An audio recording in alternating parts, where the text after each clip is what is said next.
ఇది ఒక చిన్న ఊరు. ఈ ఊరిలో వెంకటేష్ అనే యువకుడు ఉంటాడు. ఆలోచనలు చాలా ఉన్నాయి, కానీ వాటిని చేయడానికి సరిపడా డబ్బు లేదు. చేయాలి అనుకున్న పనుల్లో ఒక్కటైనా చేయలేకపోతున్నానని రోజూ తనలో తానే బాధపడుతుంటాడు. ఒకరోజు అతని స్నేహితుడు జయేంద్ర వచ్చి ధైర్యం చెప్పినా వెంకటేష్ మనసుకు మాత్రం సంతృప్తి దొరకదు.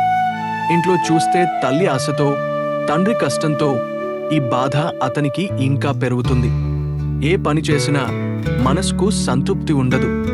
నా తలరాత ఇంతేనా అని తన విధినే ప్రశ్నిస్తాడు.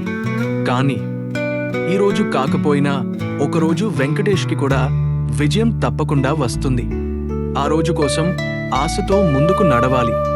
చివరగా ఒక్క మాట, ఆశతో మరియు సంకల్పంతో ముందుకు వెళ్ళిన వారికి విజయమే ఎదురుగా ఉంటుంది. అలాగే వెంకటేష్కి కూడా విజయం చెక్కురాలి. మనం అందరం కోరుకుందాం.